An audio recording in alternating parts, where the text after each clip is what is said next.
Good evening everyone, आपका स्वागत है फिर से मेरे चैनल पर BS6 में। मैं भी स्वागत करता हूँ। ठीक है, चलिएगा। देखिए, आज सबसे पहले बात करते हैं हम लोग बहुत अच्छी टॉपिक के साथ गॉस की प्रमेय। गॉस की प्रमेय गारंटी के साथ कह रहा हूँ, आप लोग किसी हाल हर कीमत पर किसी कीमत पर भी हर बार आ रही है ये, ठीक है, ध्यान रखना। हर सेट में मतलब 7 सेट होते हैं, 7 सेट में से किसी सेट में भी आ सकती है ना।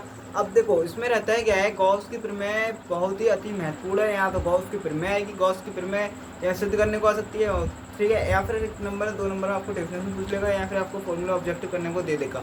तो गॉस की प्रमेय आती महत्वपूर्ण रहती है। तो आज मैं गॉस की प्रमेय कराने वाला हूँ। गॉस की प्रमेय बहुत आसान शब्दों में करानी है।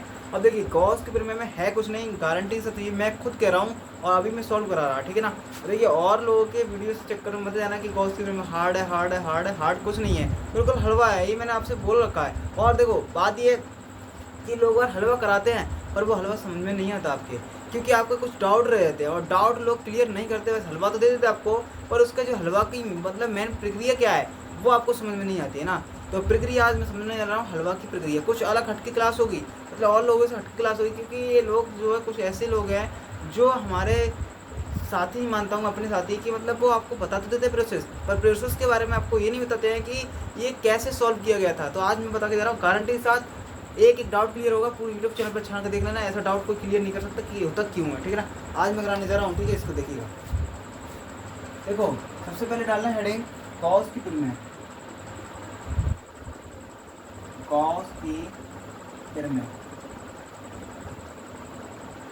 गॉस की प्रमेय होती क्या है। सबसे पहले आसान शब्दों में ये है कि किसी बंद पृष्ठ से गुजरने वाला वैद्युत फ्लक्स, जैसे कि बंद पृष्ठ, ये मान लूँ बंद पृष्ठ से गुजरने वाला, मानता हूँ ये वॉच है, ठीक है, ये बंद पृष्ठ है, मतलब गोलाकार है। किसी बंद पृष्ठ से गुजरने वाला वैद्युत फ्लक्स उस परिबद्ध, मतलब उस पृष्ठ पर, मतलब ये जो पृष्ठ है, इस पृष्ठ पर परिबद्ध कुल आवेश का 1/ε0 गुना होता है, ठीक है ना। कितना गुना होता है? 1/ε0 गुना होता है। किसका? इस पृष्ठ पर परिबद्ध। परिबद्ध का मतलब जानते हो। अब देखो, ये डाउट मैं तो बहुत जल्दी क्लियर करूँगा आपको। मैं कहता हूँ ना, हलवा आप सीख के आए, पर परिबद्ध का मतलब नहीं बताया होगा।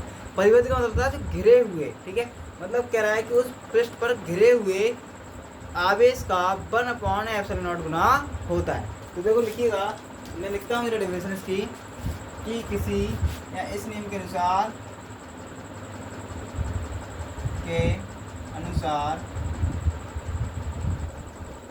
ठीक है, इस नियम के अनुसार किसी बंद पृष्ठ से गुजरने वाला वैद्युत फ्लक्स, ठीक है, क्या? वैद्युत फ्लक्स उस पृष्ठ पर परिबद्ध कुल आवेश का 1/ε0 गुना होता है। ये हो गई हमारी गॉस की प्रमेय। है कुछ? अब देखो, समझिएगा कि वैद्युत फ्लक्स क्या होता है, फाई, कितना मतलब आवेश का, मतलब क्यू कितना होता है, 1/ε0 गुना कीजिए, क्यू बोल दे क्यू, तो फाई बराबर आ जाएगा Q/ε0। ये आ गई हमारी गॉस की प्रमेय, समझिएगा। अब एक शब्द आया परिबद्ध, ठीक है।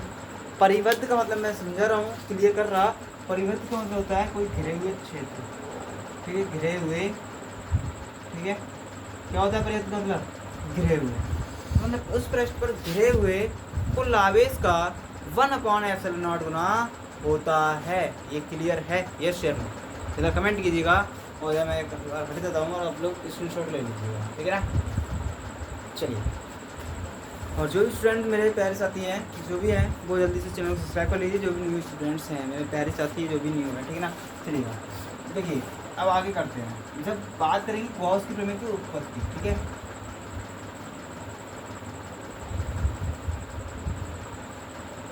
अब हमें ये सिद्ध करके लाना है, कैसे लाएंगे देखते हैं।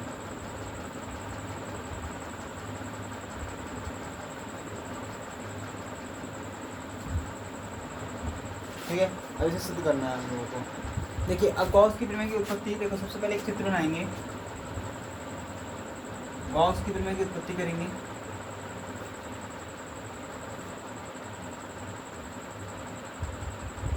ये होगा हमारा डी ओमेगा, ठीक है। ये होगा हमारा यहाँ पर कोई बिंदु पी मान लिया, और ये होगा हमारे पास डी वेक्टर, और ये होगा हमारे पास ई वेक्टर, ठीक है ना। डी वेक्टर ई वेक्टर होंगे। अब इसके बाद ये क्या है, हमारा कोई बिंदु ओ है, यहाँ पर प्लस क्यू आवेश है, और यहाँ से आर दूरी पर कोई बिंदु पी है, ठीक है ना। ये हो गया हमारा प्रोसेस। अब आर दूरी पर कोई बिंदु पी है। अब यहाँ पर समझना क्या है वो सबसे पहले बात करें। समझना क्या होता है वो आपको बताया जाए। और ये देखो ध्यान रखना, ये क्या है, एक क्षेत्रफल एरिया है, ठीक है। ये सब क्या है, एरिया। अब बात ये है कि थ्योरी कैसे लिखे। थोड़ी उत्पत्ति में थोड़ी थ्योरी लिखी जाती है। जैसे कि बात करें आपसे उत्पत्ति, उत्पत्ति में क्या लिखोगे, जो बोला लिखा है, मतलब जैसे चित्र प्रकार जिस पर हम चित्र बनाते हैं। देखो माना कोई आवेश प्लस क्यू है, ठीक है, जो मध्य बिंदु या जो ओ बिंदु पर स्थित है, ठीक है, मतलब ओ पर स्थित है, जिससे आर दूरी पर कोई बिंदु पी है, जहाँ वैद्युत क्षेत्र की तीव्रता क्या होती है, ई बराबर 1/4πε0 ये होती है। बस ये थे, लिखो तुम लिखो, मैं जरा कराई दूंगा, ठीक है, डायरेक्ट तो लिखो, समझ लीजिएगा। ठीक है, लिखो कि माना प्लस क्यू आवेश, मतलब माना कोई बिंदु प्लस क्यू है, या ऐसा मतलब कोई, माना कोई आवेश प्लस क्यू है, देखो मैं बोल रहा हूँ, माना कोई आवेश प्लस क्यू है जो ओ बिंदु पर स्थित है, ठीक है, जो ओ बिंदु पर स्थित है। आगे क्या लिखना है, ओ बिंदु पर स्थित है। अब इसका लिखो, इसके ओ बिंदु से, इसके ओ बिंदु से आर दूरी पर कोई बिंदु पी है, ठीक है ना। आर ये दिख रहा है आपको, आर दूरी पर कोई बिंदु पी है, जहाँ वैद्युत क्षेत्र की तीव्रता क्या होगी वो देखो, ई बराबर 1/4πε0 इंटू Q/r²। समीकरण नंबर 1 देते हैं, ठीक है ना। हमने क्या दे दिया, समीकरण नंबर 1 दे दिया, बहुत अच्छी तरीके से।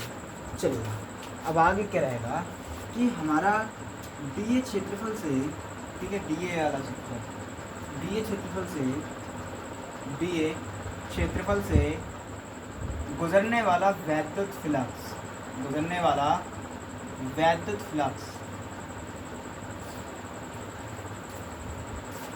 वैद्युत फ्लक्स क्या होता है, पढ़ के आए हो, डी फाई ई बराबर E D A vector dot product D vector. तो डी फाई ई बराबर E vector into dot product D vector. तो ए बी कॉस थीटा वाला फॉर्मूला पढ़ा होगा आपने, A B cos A dot product तो A B cos theta होता है। ये पढ़ के आए हो, नहीं लिख रहा हूँ आपको, है ना। चलिए यहाँ पर तो लिखेगा डॉट प्रोडक्ट बराबर ए बी कॉस थीटा, ठीक है। ये होता है हमारा आदर्श गुणन। आदर्श गुणन के लिए बात करें तो फॉर्मूला ये लगेगा कि क्या हो जाएगा, ई डी ए कॉस थीटा। समीकरण नंबर 1 से, 1 से क्या रहेगा, ये डी फाई आ गया हमारे पास। 1 से रहेगा कि जो हमारी वैद्युत क्षेत्र तीव्रता ई थी उसका हम लोग मान लगा देंगे, तो लगाइएगा। तो हमारे पास आ जाएगा फाई डी ई बराबर, ई का मान लगाओ 1/4πε0 into Q/r² into D A cos theta. लगाइएगा डी फाई ई बराबर Q/4πε0 into D A cos theta बटे r²। अब देखो यहाँ पर अधूरा ज्ञान रहता है, क्या Q हो गया, सही है, यहाँ पर कोई दिक्कत नहीं। पर लोग बार अब क्या कर देते हैं, वो अब ये कर देंगे। चलिए मैं लिखता हूँ, ठीक है, पहले मैं लिख देता हूँ, तो ध्यान रखिएगा, ठीक है, दस जगह। अब देखो लोग बार क्या कर देते हैं कि डी फाई ई बराबर Q/4πε0 और यहाँ पर जो क्या दे देंगे डी ओमेगा।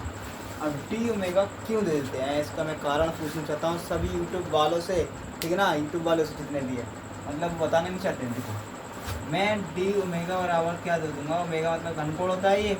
अब देखो क्यों होगा, D A cos theta, cos theta का मान मानता हूँ एक बार तो मैं 0, तो 0 मानूंगा तो क्या आएगा 1, और 1 से मल्टीप्लाई करें डिवाइड में कोई फर्क नहीं पड़ता। और डी ए का मतलब है कोई गॉसियन पृष्ठ है, ठीक है, गॉसियन पृष्ठ में वृत्ताकार है, वृत्ताकार का फॉर्मूला क्या था, वृत्त का क्षेत्रफल 4πr² अपॉन r² सारा खत्म, और ये क्या है 4π निकलता है। और 4π क्या होता है, जानते चित्र से घनकोण, ठीक है ना, क्या होता है घनकोण, ये इस प्रकार निकल के आया था। और यूट्यूब पर से यही मैं पूछना चाहता हूँ, यही अधूरा ज्ञान रहता है कि बच्चे को हलवा तो मिल जाता है पर उन्हें सीखने को कहीं कुछ नहीं मिलता, ठीक है ना। तो इस प्रकार होता है, आप लोग समझिएगा। चलिए अब बात करेंगे हम संपूर्ण पृष्ठ से गुजरने वाला वैद्युत फ्लक्स। संपूर्ण पृष्ठ से गुजरने वाला वैद्युत फ्लक्स, ठीक है। सबसे पहली बात करें हम वैद्युत फ्लक्स, संपूर्ण पृष्ठ से गुजरने वाला वैद्युत फ्लक्स। तो देखो ये रहता है हमारे पास फाई ई बराबर इंटीग्रेशन एस सरफेस का अंतर्गत में Q upon 4 pi S L not into D omega, ठीक है। क्या रहेगा सरफेस का पूरा टोटल एरिया, ठीक है, संपूर्ण। अब बात करें हम लोग की डी फाई जो था मेरे पास, डी फाई से फाई मिलेगा, क्योंकि समाकलन जो होता है वो उसका दूसरा नाम प्रति अवकलज होता है। तो अवकलज ये है, तो अवकलज बटे अवकलज तो क्या हो जाएगा खत्म, तो बचेगा कौन फाई ई। ये भी एक अधूरा ज्ञान है, आपको नहीं बताया जाता, ठीक है, ये अधूरा ज्ञान रहता है लोग का। तो हमारे पास आ जाएगा फाई ई बराबर, अब अचर पद कौन है, ये अचर पद मैं कहता हूँ कि है, तो है क्यों, ये कारण मेरे लिए बता के दीजिएगा। इसलिए है, देखिएगा कि इसके जो सफिक्स में रहता है उसको देखिएगा क्या है ओमेगा। आप ये बताइएगा ओमेगा का कोई चार दिख रहा है, नहीं दिख रहा ना, कुछ नहीं दिख रहा ना, तो क्या लिखोगे, ये सब अचर पद रहेंगे, ठीक है। अगर इसका चर गुणांक दिखता है तो वो चर रहेंगे, बाकी सब अचर पद हो जाते हैं, ठीक है, क्या होंगे अचर पद हो जाते हैं, ठीक है। अब देखो फाई ई बराबर Q upon 4 pi epsilon not into surface area का मान मैं ला देता हूँ डायरेक्ट 4 पाई, यहाँ पर करके देना, चूँकि surface D W R T omega बराबर कितना होता है 4 पाई, ठीक है, इतना दे देंगे 4 पाई, मैं दिख रहा हूँ जूम करके देख लेना, ठीक है। अब बात ये आती है कि मैंने लिया तो लिया क्यों 4 पाई। चलिएगा पहले तो आपको बता दूं कि ओमेगा पढ़ के आए हो, तो देखिए सबसे पहले समझिएगा कि वहाँ पर क्या समझना था आपको, कि हाँ एक कंडीशन देनी है आपको, क्या वो समझें। तो इंटीग्रेशन आप करना जानते हो ओमेगा, तो यहाँ पर मैं लिखता हूँ ओमेगा का 0, क्योंकि ओमेगा का मतलब ये है कि ओमेगा का 0 मतलब 1, तो 1 मतलब फॉर्मूला जानते हो चित्र से क्या होता है इंटीग्रेशन ओमेगा की पावर 0 + 1 बटे 0 + 1, ठीक है। और इंटीग्रेशन सरफेस रहेगा, और यहाँ पर हो जाएगा हमारे पास ओमेगा की पावर 1 और अपॉन 1 लिखो या मत लिखो, पावर 1 यहाँ लिखो या मत लिखो, और इंटीग्रेशन सरफेस एरिया हो जाता है, सरफेस एरिया अच्छी तरह से जानते हो, ठीक है। और सरफेस का मतलब एस हो गया, ओमेगा का मान कितना होता है 4 पाई, और 4 पाई का सरफेस एरिया लिखो या मत लिखो, ओनली 4 पाई ही रहेगा, ठीक है, क्योंकि क्या होता है अचर पद प्राप्त हो जाता है, ठीक है। तो क्या रहेगा हमारे पास 4 पाई रहा, चलेगा। अब इसके बाद 4 पाई से 4 पाई ख़त्म, 4 पाई से 4 पाई ख़त्म, तो क्या बचा है मेरे पास फाई ई बराबर क्यू अपॉन एप्सिलॉन नॉट, ये हो गया हमारे पास सिद्ध। इति सिद्धम, बताएं इति सिद्धम, बताइएगा सभी यूट्यूब वालों से हटके है, यस या नो है हटके, ठीक है। बस ये इसीलिए मैंने कहा था वीडियो में अंत तक रुकना है, तो एक बार स्क्रीनशॉट ले लीजिएगा कितना आसान तरीके से कराया गया है, ठीक है। बताइए कोई दिक्कत हो, मतलब एक हलवा ऐसा मानता हूँ कराया होगा और यूट्यूब पर वाले चैनल वालों ने, पर उसका रीज़न बता के नहीं बताया होगा कि हलवा है तो है कैसे, ठीक है। मैंने आपको हलवा बताया है तो कैसे बताया है, जैसे कि जिस प्रकार होता है उसका रीज़न बताया कि ये हलवा बनाया कैसे गया, ठीक है ना। हलवा बनाना आना चाहिए, वरना और कुछ नहीं आया कोई फ़र्क नहीं पड़ता। तो ध्यान रखना कि एक लाइन अभी तुमने देखी होगी शायद शॉर्ट वीडियो में चल रही है कि तितलियों का पीछे मत भागेगा, आप लोग अब इसके पीछे भागेगा, क्योंकि बोर्ड एग्ज़ाम आपका नज़दीक है, तितलियों के पीछे मत भागो मेरे भाइयों, ठीक है। चलिएगा आज की क्लास यहीं तक रखता हूँ, मिलते हैं बाकी नेक्स्ट क्लास में, तब तक के लिए बाय टाटा, जय हिंद जय भारत।